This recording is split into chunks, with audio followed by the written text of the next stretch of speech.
So we'll have that, and then I'll just do the regular sermon afterwards. So the hard part of doing a text like this from a pastor's perspective is you have a lot of text to sort of dig into, and what do you sort of pick and choose. And so that's what Bible study is about. I'll see where you guys have the most questions at, or some interesting thoughts. I sort of figured out what I sort of want to do, but let's see, I'm not married to it. So we are in the book of Exodus. We've made it one whole book into the Bible. So we're after Genesis, then we got Exodus, which many times within Jewish thought is probably one of the most important books of the Old Testament. They go back to the Old Testament, and especially Exodus, for most of their stuff. In some sense, you could say, I was at text study yesterday with some of the other pastors, and one of them said that Exodus is their equivalent gospel, because this is so meaningful for them. And you can look at it in terms of what they still celebrate. In terms of festivals, one of their biggest festivals is Passover. Yeah, so one of their biggest Passover. So, and it's a big deal. It's not just them coming to a worship service.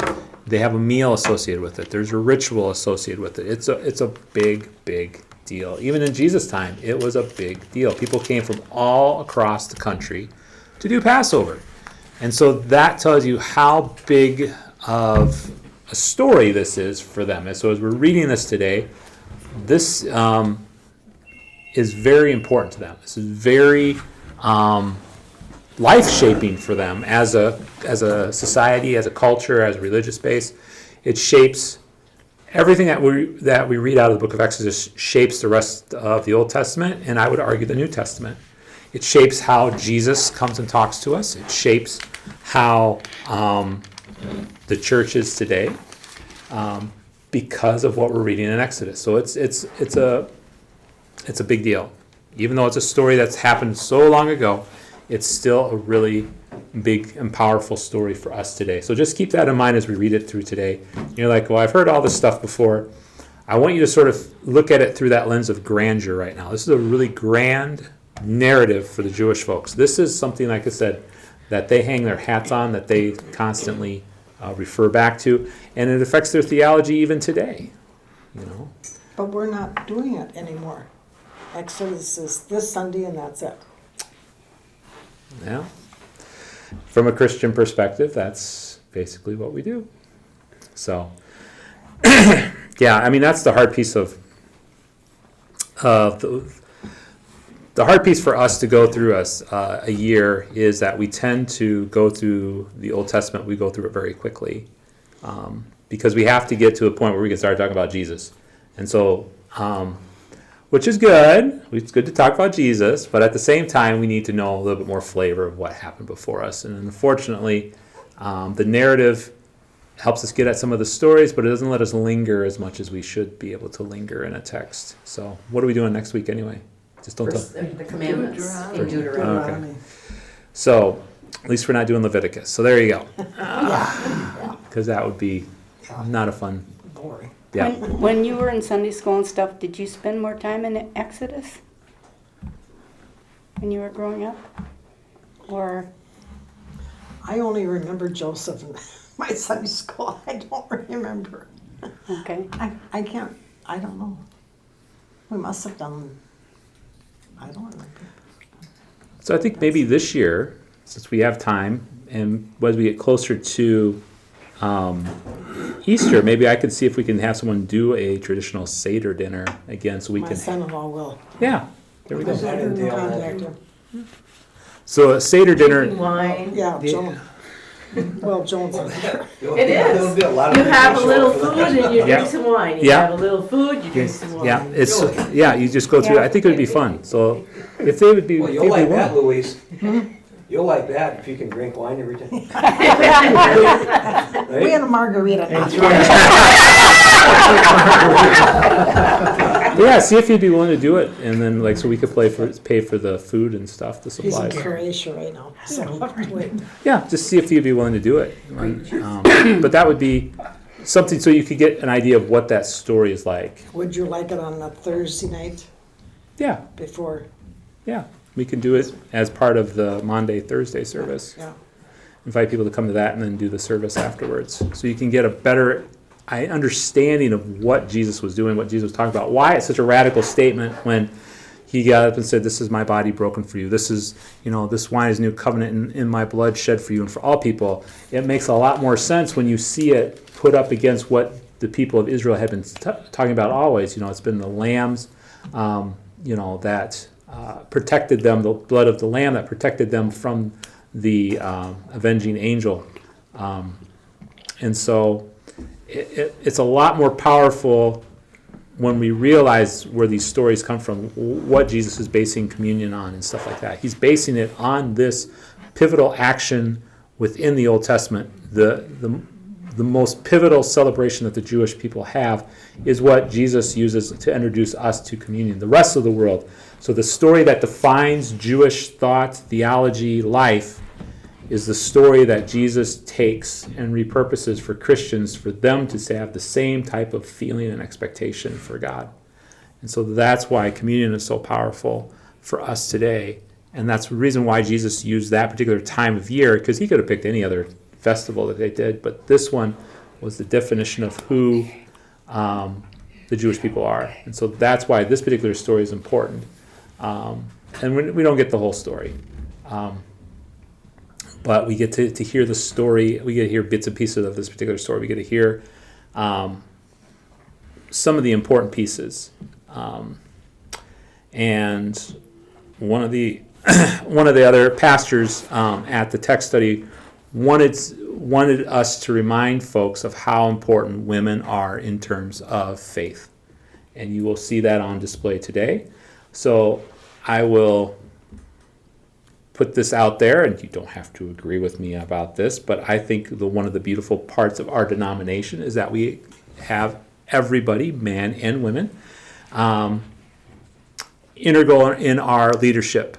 And I think it's important to do that because we have biblical basis for that. You just look at this story here, and you're going to see a lot of women, as they traditionally do, run rings around the men in terms of explaining God and understanding God. And so I will just put that out there. Thank you, ladies, for all that you do. Thank you, guys, as well, too. But I think it's important to realize why we as a denomination feel it's important that women share leadership roles with us. It's stories like today that remind us of why we do this stuff, is because men do not have a monopoly on faith. And speaking to God and listening to God and doing what God wants us to do. I know that might be an unpopular take with some folks, but biblically, this is what I'm pulling out here. Sorry, I didn't mean to be so controversial on a Wednesday, but it's something that needs to be said, because I think from time to time, churches overall don't do a real good job of recognizing the contributions of women and seeing how important they are within the gospel story. And to see that it's a partnership, as it was in the beginning. With Eden, it was a partnership between Adam and Eve. And so we see that same partnership here in Exodus, in one of the most important stories of the events of the Bible, one of the most important books of the Bible. We see again how women are an integral part of faith, why we should have women leaders and stuff like that. I know that's a hot take that some people might not find very helpful, and you don't have to agree with me on that. So, all right. So let's take a look about why I said all that. We're going to jump to Exodus 1, 8 through 14. So who wants to read 8 through 14 for me? Then a new king, to whom Joseph meant nothing, came to power in Egypt. Look, he said to his people, the Israelites have become far too numerous for us. Come, we must deal shrewdly with them, or they will become even more numerous, and if war breaks out, we'll join our enemies, fight against us, and leave the country. So they put slave masters over them to oppress them with forced labor, and they built Pithom and Ramses as store cities for Pharaoh. But the more that they were oppressed, the more they multiplied and spread, so the Egyptians came to dread the Israelites. and worked them ruthlessly. They made their lives bitter with harsh labor in brick and mortar and with all kinds of work in the fields. And all their harsh labor, the Egyptians worked them ruthlessly. Okay. So So did the Israelites make the pyramids? it's a good question. I don't know. Don't know. I don't know. I don't think so, but I'm not positive. So I was just curious. they could. When they talk about the. there's a lot of They always have a lot of building projects, so there was always stuff to build. Oh yeah, because the pharaohs wanted it. Right. So Genesis is often known for Genesis. So the book before this is often known as what? What are the main metaphors out of Genesis?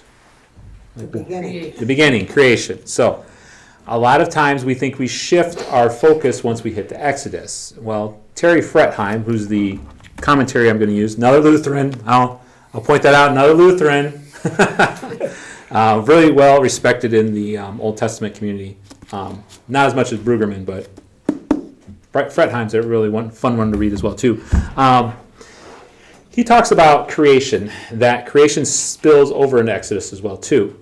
And so the interesting thing that we have in the book of Exodus is you have sort of this parallel between the chaos of the world in terms of Pharaoh, who brings death and destruction, and you have God, who's about creation. God is still creating at this particular point. A lot of times people think that God quit creating in Genesis. God, I believe, is a God that keeps creating throughout all of time and space. And so God is still creating. And so you have these two diametrically opposite forces sort of butting heads in the book of Exodus. Because the Israelites, at the end of the day, have to decide who they are going to side with. Are they going to side with Pharaoh, or are they going to side with God? So another interesting thing about this text as well, too, Pharaoh's never named. Pharaoh is never we named. always think it's Ram. Yep, we always... With the movie. Right. Yeah, Pharaoh is never named in this, and that's sort of intentional, because then as we start reading a little bit more, I'm going to start asking you who is named, because it's important to hear who the names are. So Pharaoh doesn't remember who Joseph was, and so what do you think that, what is the author sort of really getting at here? When he says that the Pharaoh didn't really know who Joseph was, what do you think he's getting at? They didn't know God. They're They God. didn't know God. They didn't understand the relationship the two peoples had, because up until this point, the Egyptians and the Israelites got along. Everything was hunky dory. They both, because Joseph came and helped all of the people there. He helped the Egyptians and he helped the Israelites. They all came together and banded together and got through this drought. They got through the 7-year drought together, not apart, together. And at this particular point in time, they were working well together. And now you had a new Pharaoh show up who's like, I don't like all this togetherness. It's sort of me. A whole new generation. It's a whole new generation. I don't believe that we should be working together. I think I need to take power back, and so this person takes power back. It's you can see how an authoritative government works. And so when you have an authoritative government, you have to have scapegoats. And so who are the scapegoats? Who is the easiest person to blame? The Israelites.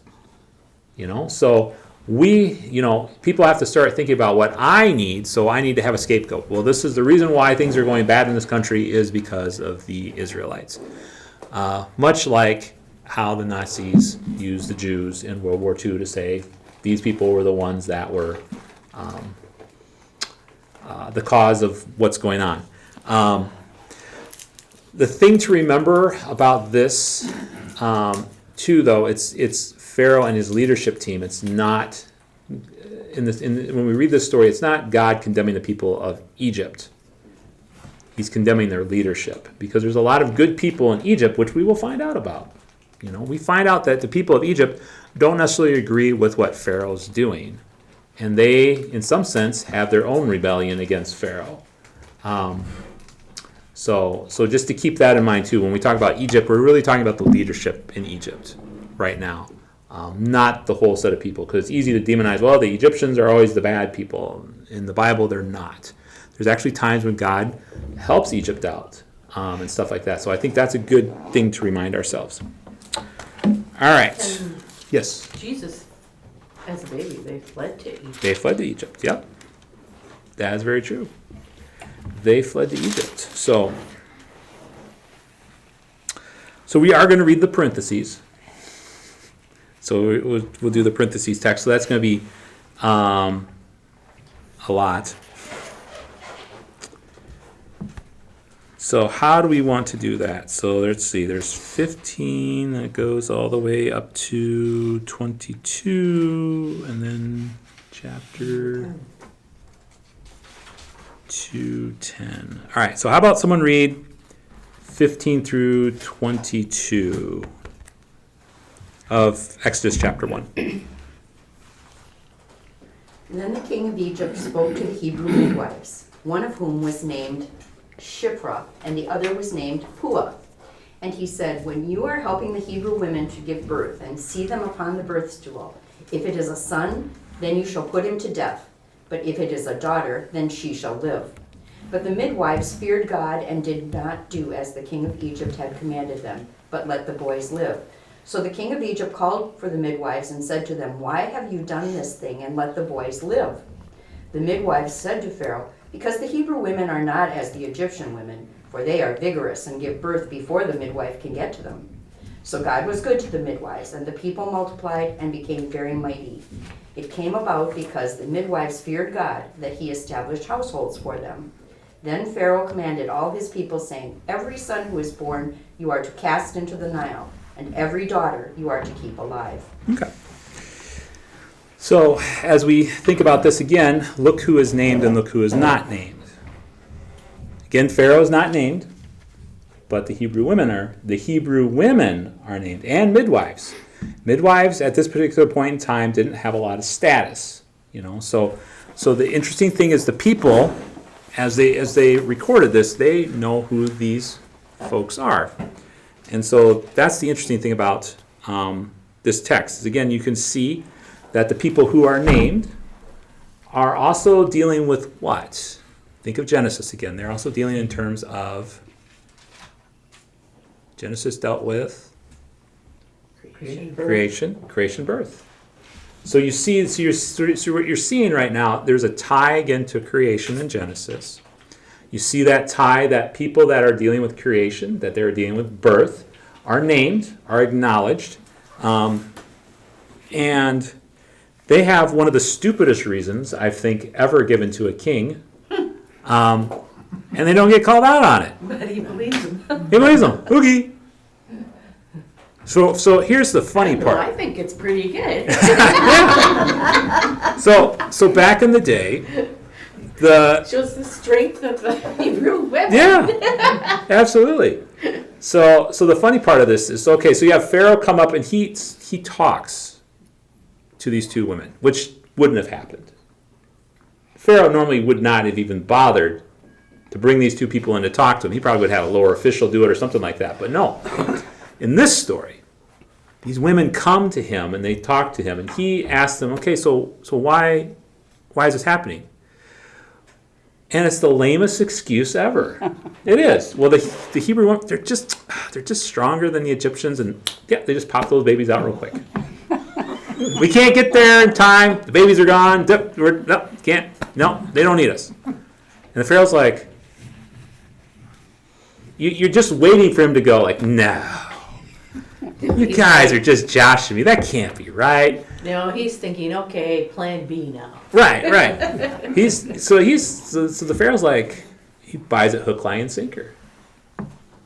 He Because doesn't. he doesn't know anything about it. Only the midwives do. Yeah. Correct. So he's going to take their word because he is dumb about it. Right. And if you think of it from a theological perspective, Pharaoh does know a lot about what? Pharaoh knows a lot about what and not. He's mystic God. He knows a lot about more death Oh, damn. than Oh, life. yeah.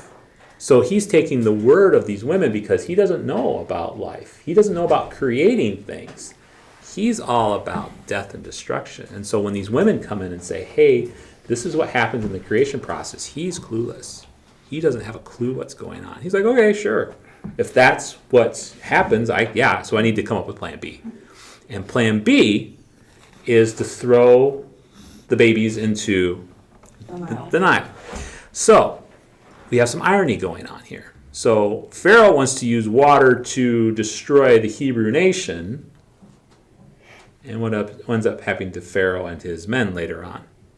They drowned in water. It's pretty ironic that at the beginning of the story you hear about how the antagonist or villain is going to come to an end. You see a foreshadowing through Pharaoh's own actions. We will drown the men of Israel. I don't know. I just saw that this week. I was like, really? I didn't know that. I thought that was pretty cool. So you see some foreshadowing. So at the same time, you also know that Pharaoh is not good with creation because he's getting rid of his workforce. He's being a dunderhead. He obviously doesn't know about creation because if he gets rid of all the men, who's going to do the work? Nobody. So he's really not thinking it through. But again, he's not worried about creating stuff. We see that emphasis on destruction.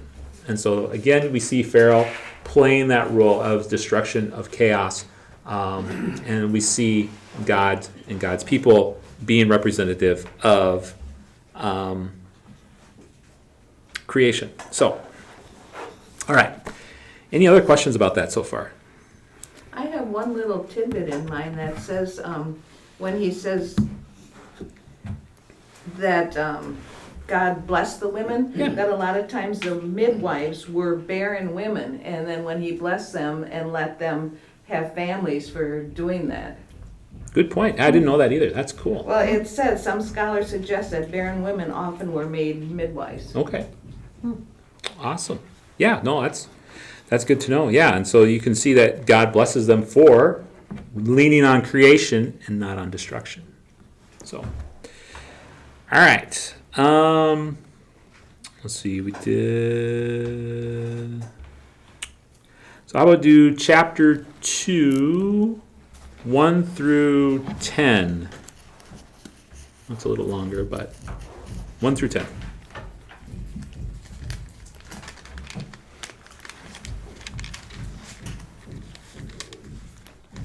About this time, a man and a woman from the tribe of Levi got married. The woman became pregnant and gave birth to a son. She saw that he was a special baby and kept him hidden for 3 months. But when she could no longer hide him, she got a basket made of papyrus reed and waterproofed it with tar and pitch. She put the baby in the basket and laid it among the reeds along the bank of the Nile River. The baby's sister then stood at the distance, watching to see what would happen to him. Soon Pharaoh's daughter came down to bathe in the river, and her attendants walked along the river bank. When the princess saw the basket among the reeds, she sent her maid to get it for her. When the princess opened it, she saw the baby. The little boy was crying, and she felt sorry for him. "This must be one of the Hebrew children," she said. Then the baby's sister approached the princess. "Shall I go and find one of the Hebrew women to nurse the baby for you?" she asked. "Yes, do," the princess replied. So the girl went and called the baby's mother. "Take this baby and nurse him for me," the princess told the baby's mother. "I will pay you for your help." So the woman took her baby home and nursed him. Later, when the boy was older, his mother brought him back to Pharaoh's daughter, who adopted him as her own son. The princess named him Moses, for she explained, "I lifted him out of the water." Okay. All right. Interesting turn of events. So we learned some interesting things about how Moses' story was.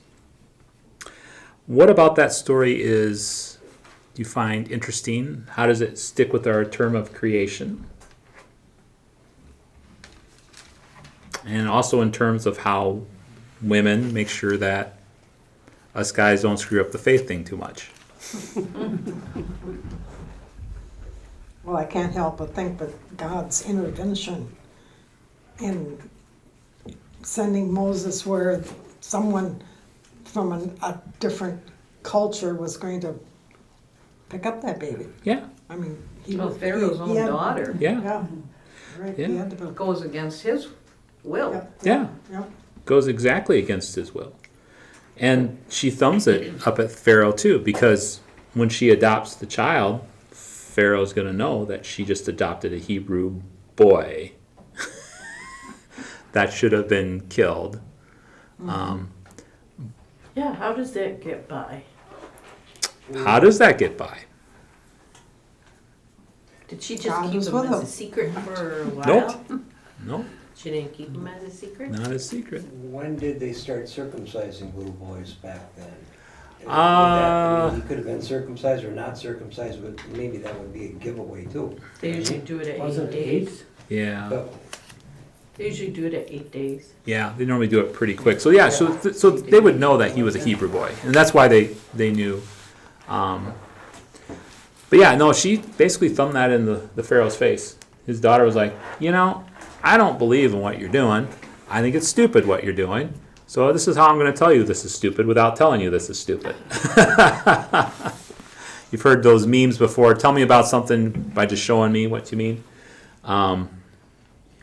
So yeah, so the Pharaoh's daughter basically thumbs her nose at her dad and says, this is my son. This is your grandson now.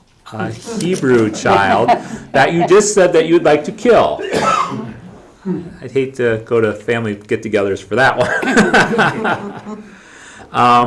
So yeah, so you have some of that. So the other interesting thing too, the word for the papyrus basket that Moses is placed in is the same Hebrew word for ark. For what? Ark. So like Noah's ark. So it's the same word. So if you're curious about the Hebrew words, that's one Hebrew word that is the same. So, yeah, so again, you have this sense of creation, the sense of the Pharaoh's daughter is creating a relationship with the baby. She's going to be his adopted mother. And so, yeah, so that's what takes place at that particular point. So again, you have 5 women who strictly disobey the king, and they're not even subtle about it. They're anything but subtle about it. Because again, creation is a bigger, it's a more powerful force than destruction can be. Creation, not to say that creation's easy, creation's a lot harder, but yeah, so. So any other questions about that particular point in the text? So they really don't mention about the other boy children. Did a lot of them then drown in the Nile? Then I mean, it doesn't really even say. No, but it's... Or did a lot of the women still try to hide them like they did? She did. I think it's very telling that when the Egyptian princess says, "I'm going to adopt him," that you can sort of read the in between the lines. So if the daughter of the king is going to do this, how many other people are going to say? Because again, as I talked about before, we don't vilify the Egyptian people. We don't talk very highly of this particular pharaoh at this particular point in time. But I think you can see the Egyptian people, because even the maid for her was like, "Well, what do you want to do?" It wasn't like her maid wasn't like, "We will throw the child into the water to kill the child." That wasn't their response. It was like, there's a baby here, and it's so. I think what you see here is that people even in Egypt are seeing that creation is stronger, and that doing this ugly thing of tormenting the Hebrews is not the way to go. It goes against the very nature of who we are as human beings. To treat each other like that. Fred Heim went into pretty big detail that the relationship that Pharaoh was setting up for the Egyptians, as well as the Israelites was inhuman for both of them, because people were not designed to treat each other as other. We're designed to be in community with one another, and so how do we do that? That's what God created us to be, as in community. And when we're forced to not be in community, it's really life-sucking for both oppressor and oppressed, because we don't do what we're supposed to do. So, any other comments? So just briefly then, so Moses grows up. He ends up fleeing from Egypt because he kills an Egyptian who is beating on some Israelites. And you can read the text in between. But so essentially he flees because he doesn't want to get charged for murder. He goes to Midian, which is far away. It's not like he went from Baldwin to Woodville. He took off and went a long ways away. So that no one knew who he was. He started a whole new life. He didn't want anything to do with the Egyptians or the Israelites. And that's what we pick up in chapter 3. So he's minding his own business. He's watching some sheep. He's completely forgotten about this whole Egyptian type of lifestyle. He's happy to be where he's at. And then this happens.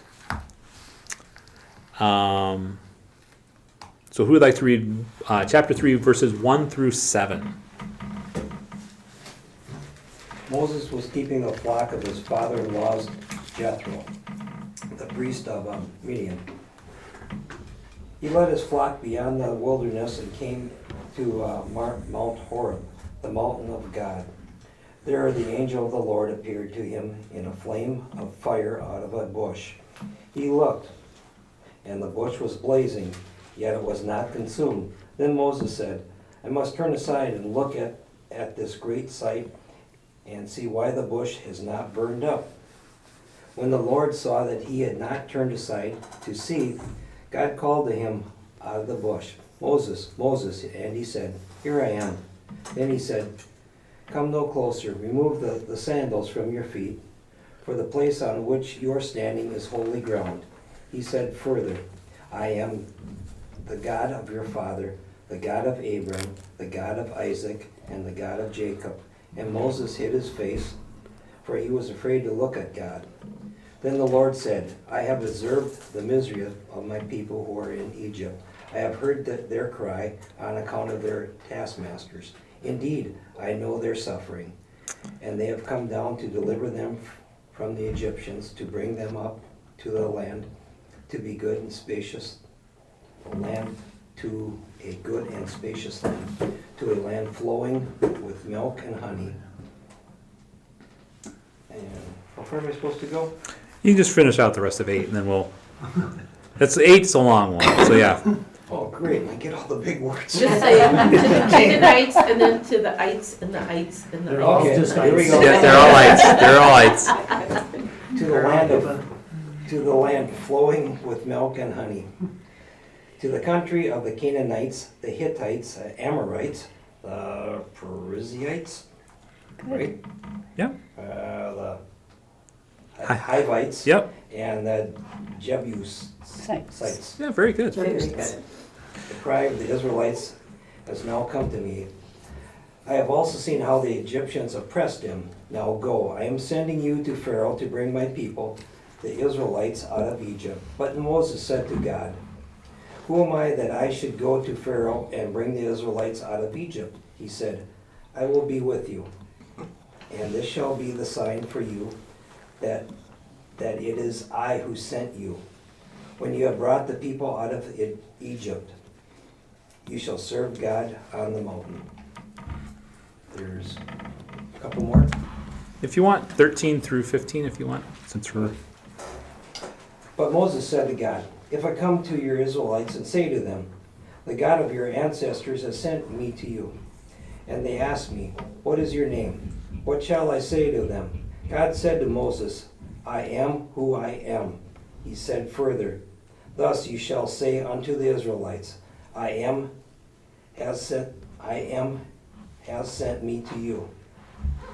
God also said to Moses, thus you shall say to the Israelites, the Lord, the God of your ancestors, the God of Abraham, the God of Isaac, and the God of Jacob, has sent you to me. This is my name forever. And this is my title for all the generations. Okay, Go perfect. on. That's good, that's good. Okay. So, yeah, so then now we have Moses older. It's been some time. He's been married. He's a shepherd. Where have we seen that before? Or where will we see that before again? You know, we have this shepherd image, which King David will apply. Even Jesus will apply. Again, you want to know where they get it from. You're looking at Moses, one of the great leaders within for the Jewish folks. And so we see him walking along, sees the burning bush, and then everything starts going topsy-turvy for Moses. He goes from being able to be with the sheep to have to go figure out how he's going to talk to Pharaoh, his grandfather. That doesn't like him. Who didn't talk to him during the family gatherings. Who always made it awkward for him. Yes, he's got to go talk to that guy again. So he's really excited about that. So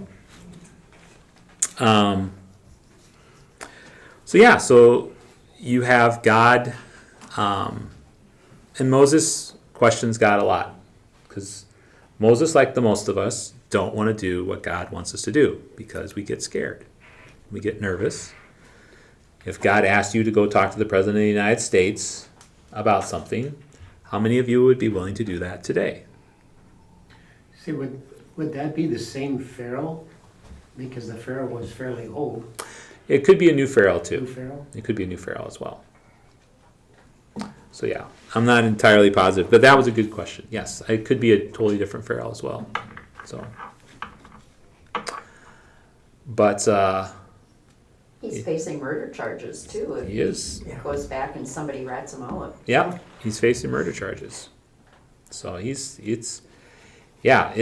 scary enough to do. You have to go talk to the leader of this powerful nation, and then also be looking over your shoulder all the whole time to make sure that no one's going to rat you out for killing somebody. So Wasn't he fairly old at that time too? which one, Moses? Yeah. Yeah, So they probably might not know him, and the people that, they definitely. Most people didn't recognize him. no, he was, Yeah, he was old news. But that's why God says about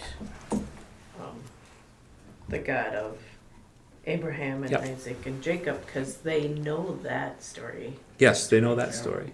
They know that promise, right? Yeah. The promise. God's always given them that promise. And God says the promise in this. You'll get the land flowing with milk and honey and full of hornets. He doesn't say that, but that's... So yeah. So then it comes to that name. I am. I am. So what do you think about that?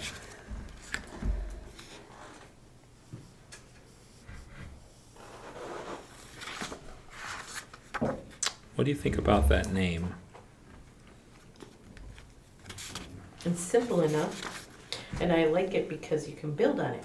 Like, I am the vine, I am the lamb, I am the good shepherd. Yep. It's kind of weird, I had to look at that place, because it said, thou you shall say to the Israelites, I am has sent me to you. That really doesn't make sense, Correct. you know?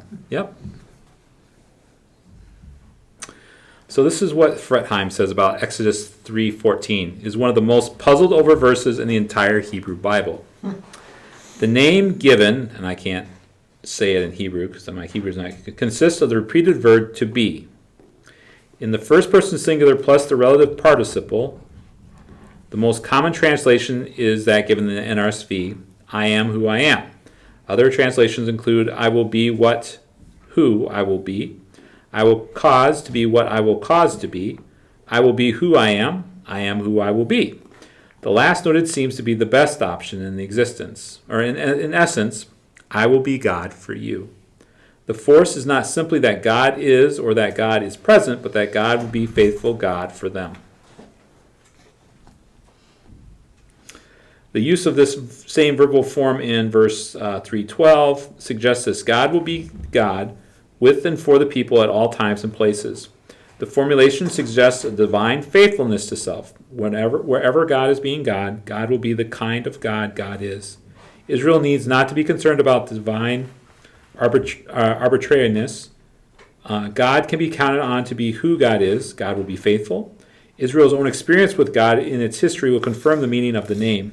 Israel's both understands its history from the name and the name from its history. The name shapes Israel's story, and the story gives greater texture to the name. At the same time, there are stakes in this for God. God has to live up to the name. So how do you think of that? So it's basically a name. I like sort of that talk where the name changes based on the texture. You know, God does what God says God does, and that changes how we see God. And so, again, it goes back to the promise. I am who I will be, or I am who I am. I like when you said, I will be God for you. Yeah, I will be God for you. Which is hard. It's interesting that you talk about changing, because I have I am circled with unchanging by it, that God is unchanging in his promise Right. to be with us Right. always. So there's that dichotomy there between the two. There's that wonderful thing that we do as Lutherans. We hold in tension. That paradoxical way of looking at things. You'll see that a lot as Lutherans. We hold two things to be equally true. And one of them is this: how can God be unchanging yet changing at the same time? I've got two. God exists independently and unchangeably. Therefore, whatever God has begun to do, he will bring to completion. Yep. Because there are no changes that necessitate any alterations in his original plans and purpose. Mm-hmm. Yep. So like I said, if you're getting a headache so far, we're doing it right then. Because yeah, it's hard. It's hard stuff. But it's getting back to, again, that sort of creation type of thing. God, who is God says he's going to be, isn't. God is always creating. And as we go through life, God has created a plan, and God is following that, and God fulfills that through creation. God doesn't fulfill that plan through death and destruction, which is a totally different way than how earthly rulers tend to do, especially authoritarian ones like Pharaoh, who rule based on death and destruction, not on creation. You know, their rulers, especially authoritarian rulers, tend to, it's my way or the highway. God acts a little differently. How do we create? How does God create stuff in order for God's plan to come together? It's all about the creation, not about destruction. So, what else about the text?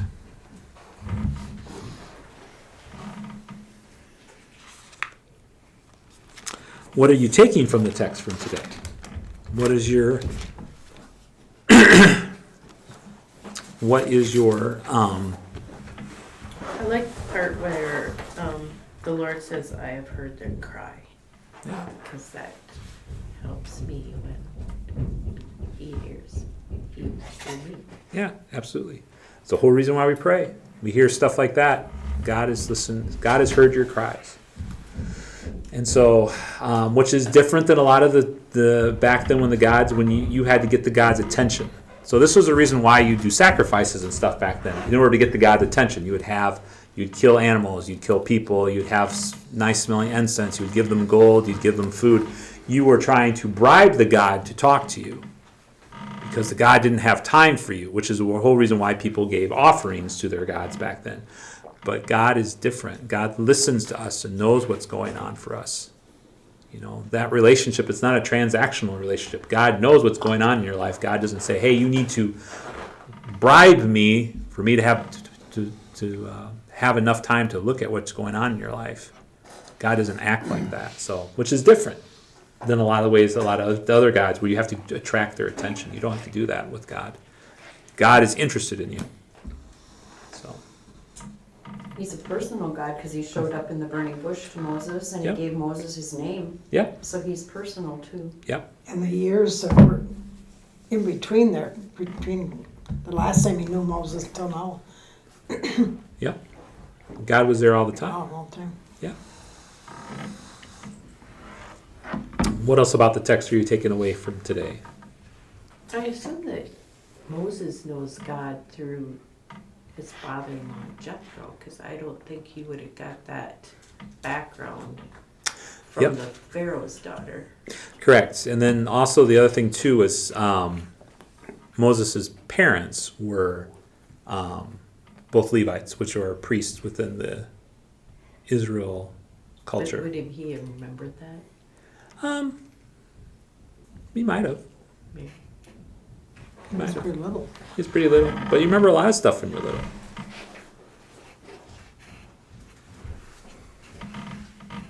So, what else? What else are you taking away from this text for today?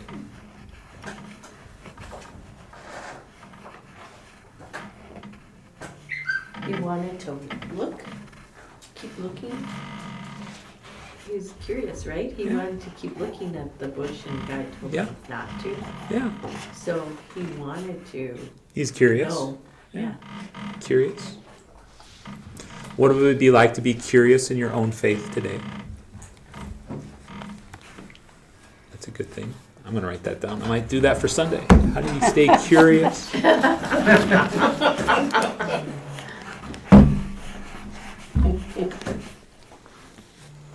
We sort of talked about that yesterday at text study too, that God always surprises us.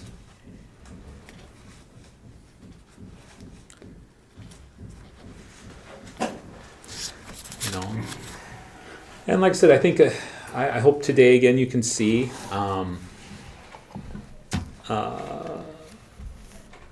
the diversity within faith as well too. This story is about Moses, but how all the different how men and women come together to help be a part of Moses' story.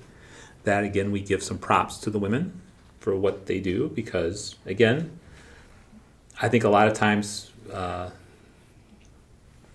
like I said, you can hear my theology speaking where I think men and women bring something to that faith relationship, and I think it's important that you have women and men leaders as well too, because again, you can see in this story as well how the women saved the day, in the most part, right? You know, we wouldn't have of Moses if we wouldn't have had some faithful women.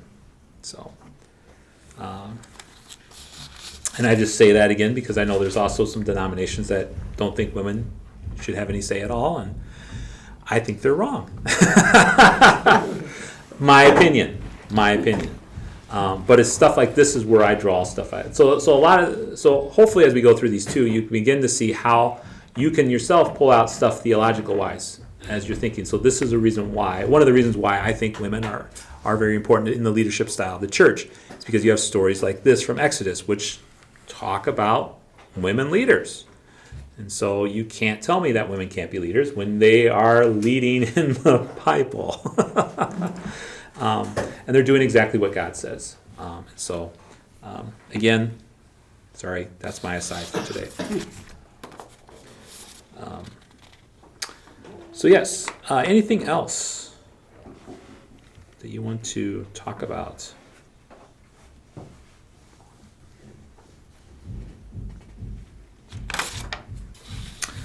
So yeah. All right, so we're in Deuteronomy next week. We're in the commandments. So, Maybe I'll just say something. I'm not sure I'm going with it. all right. Okay, God's creating everything, Yeah. okay? And the word I am just always thought to me that,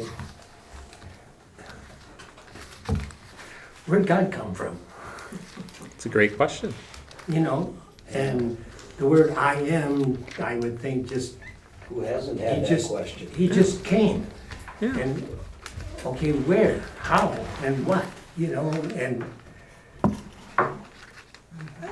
He's It's- always been. I mean, yeah, he's always been, but always where and how? Yeah, but our little human minds cannot comprehend. I know, answer. I keep thinking of that, and where I look at where it says, I am. Yeah. Well, he just was, but, He He is. is, was, is, and will. but, I don't know, it's, That's It's- where faith comes into play, I Right. think. I know, and then I go back to Our that, when faith. Jane and I talked a little bit, I said, well, it's just faith, okay. So Let that's, it be. yeah, that's the mystery of God. So one thing that we don't like to talk about a lot right now is the mystery of God. There's certain things that are mysterious about God. And the closer we try to close in on that mystery, the bigger the mystery gets. And so I think us as humans, especially in this time and place in the evolution of humans, we need to always know why. That's something we always strive for. Well, why does this happen? We need to know the facts. And just think about it, you know, if you watch a story and you don't know what the ending is, how that drives you nuts. The more you know, the less you know. There it is. The more you know, the less you know. There wasn't anybody to write a pre-Genesis. Right, right. So we don't know. Yeah, where's the book of Adam? The book of Adam. I think there actually is a book of Adam, if I remember. Really? I think there is. I'll have to look that up, but I could have sworn there is one. There's But- a book of Eve too. There might be. There might be. But yeah, I think as you have these good questions, sometimes the answer we're not going to know on this side of the ground. Right. You know, it's only going to be when we can ask those questions when we get to see God and say, "So, tell me the whole thing. Tell me because like I said, yeah, our minds can only absorb so much, and it's hard to think of infinity. I mean, if you just try to think of just the concept of infinity, what does that look like? Or just think of the concept of time. To think that 2,000 plus years ago, Jesus walked on this earth. I mean, it's hard enough to imagine that. And we know what that's like. And we know we have this to tell us what this looks like. We have history books to tell us what this looks like. We have non-religious people from back then tell us what that looked like. And it's hard for us to imagine just that. Or we have a hard enough time imagining what the flood looked like. What was that like? So I think you're in a good place to ask these type of questions. And the hard part is how do we deal with those things? And some of it is on faith. And then faith allows us to deal with stuff that we cannot know. As much as we strive to know that, we won't know. Things we don't know, and Right. don't see, and We don't understand. There's a lot of concepts that I was just thinking quantum mechanics. I mean, just think of how hard it is for us to understand a concept like that. But, we're trying to understand a being who created those mechanics for us.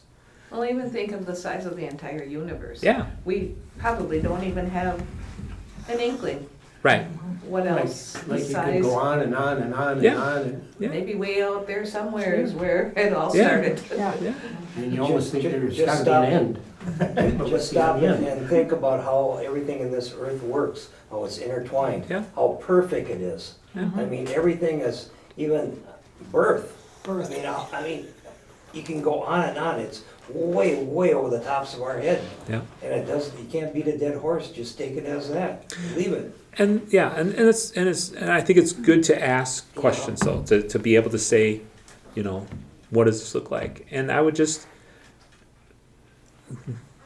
also know that it's okay to say it's a mystery. I don't know. It's okay to say I don't know. I try to do that from time to time too, because I don't know everything. I don't pretend to know everything, and that's okay.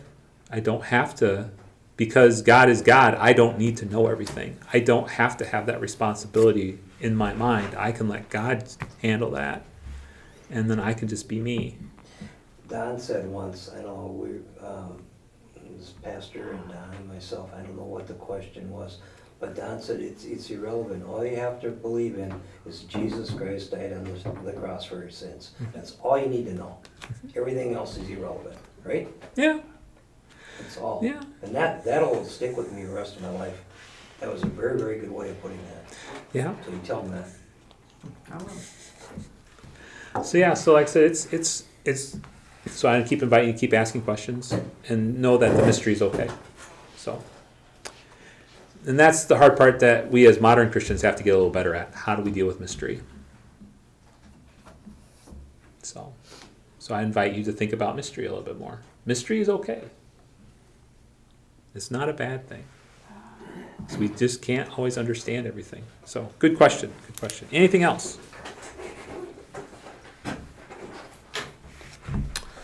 All right, so let me stop this guy here.